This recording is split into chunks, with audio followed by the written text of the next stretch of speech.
സാഹിത്യകാരൻ തന്നെ അശോകൻ ചെരുവിൽ തന്നെ നമ്മോടൊപ്പം ചേരുകയാണ്. ശ്രീ അശോകൻ ചെരുവിൽ, ആദ്യം തന്നെ അഭിനന്ദനം അറിയിക്കുന്നു. ഒപ്പം തന്നെ എൻ്റെതായ ഒരു കുറ്റസമ്മതം കൂടി. കാട്ടൂർ കടവ് ഇതുവരെ വായിക്കാൻ കഴിയാതിരുന്നതിൻ്റെ ഒരു കുറ്റസമ്മതം കൂടിയുണ്ട്. ഏതായാലും താങ്കളുടെ ആ നോവലിൻ്റെ രചനാപരമായ ശില്പഭംഗിയൊക്കെ ഈ വിദഗ്ധ സമിതി ജൂറി കമ്മിറ്റി അംഗങ്ങൾ എടുത്ത് പറയുന്നുണ്ട്, നൂതന സങ്കേതങ്ങൾ ഉപയോഗിച്ചിട്ടുണ്ട്. അപ്പോൾ അതിനെ കേട്ടപ്പോൾ എനിക്ക് തോന്നുന്നു ഒരു ചരിത്രത്തിൽ കടന്ന ഒരു ഇടപെടൽ ചരിത്രത്തിലേക്കുള്ള ഒരു ഇടപെടൽ നടത്തുന്നുണ്ട് താങ്കൾ. ഒപ്പം തന്നെ വിമർശനാർഹമായി എഴുത്തുകാരനെ വിമർശനാർഹമായി വിലയിരുത്തുകയും ചെയ്യുന്നുണ്ട് എന്ന് കൃതിയിലൂടെ മനസ്സിലാക്കി. എങ്ങനെ പ്രതികരിക്കുന്നു, എങ്ങനെ ആ സന്തോഷം എങ്ങനെ പങ്കുവയ്ക്കുന്നു താങ്കൾ ഈ സാഹചര്യത്തിൽ? വളരെ പ്രശസ്തമായിട്ടുള്ള ഈ വയലാർ അവാർഡ് കിട്ടിയതിൽ വലിയ സന്തോഷമുണ്ട്.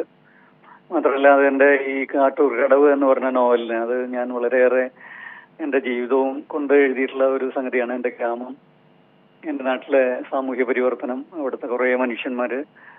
അപ്പോൾ നമ്മുടെ ഒരു നോവൽ എന്നുള്ള നിലയ്ക്ക് മാത്രമല്ല, നമ്മുടെ ഒരു ജീവിതം എന്നുള്ള നിലയ്ക്ക് കൂടി എനിക്ക് പ്രധാനപ്പെട്ട ഒരു സാഹിത്യകൃതിയാണത്. അപ്പോൾ അതുകൊണ്ട് അതിന് അങ്ങനെ ഒരു അവാർഡ്, ഇത്രയും പ്രശസ്തമായിട്ടുള്ള ഒരു അവാർഡ്, എത്രയോ വളരെ വലിയ എഴുത്തുകാർക്ക് കിട്ടിയിട്ടുള്ള ഒരു അവാർഡ് കിട്ടിയതിൽ വലിയ സന്തോഷമുണ്ട്. അത് കൂടുതൽ ആളുകൾ അത് വായിക്കാനും അതിനെക്കുറിച്ച് മനസ്സിലാക്കാനും അങ്ങനെ ആ കാലഘട്ടത്തിലെ സാമൂഹ്യ ചരിത്രമൊക്കെ മനസ്സിലാക്കാനും ഒക്കെ തന്നെ ഈ അവാർഡ് ഉപകരിക്കും എന്നുള്ള കാര്യത്തിൽ എനിക്ക് വലിയ അഭിമാനം തോന്നുന്നു.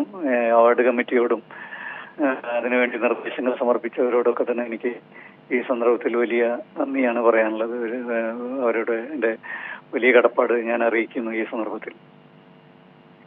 വളരെ നന്ദി ശ്രീ അശോകൻ ചെരുവിൽ, ഈ സാഹചര്യത്തിൽ ഞങ്ങളോട് പ്രതികരിച്ചതിന്. ഏതായാലും ഒരിക്കൽ കൂടി താങ്കൾക്ക് അഭിനന്ദനം അറിയിക്കുന്നു. മലയാളി വായനക്കാർ, മലയാളി സമൂഹം, കേരള സമൂഹം താങ്കളുടെ രചനകൾ അത്രമേൽ ഗൗരവത്തോടു കൂടിയാണ് വായിക്കുകയും നിരന്തരം ഇനി വായിക്കപ്പെടാൻ പോവുകയും ചെയ്യുന്നു. വളരെ നന്ദി ശ്രീ അശോകൻ ചെരുവിൽ.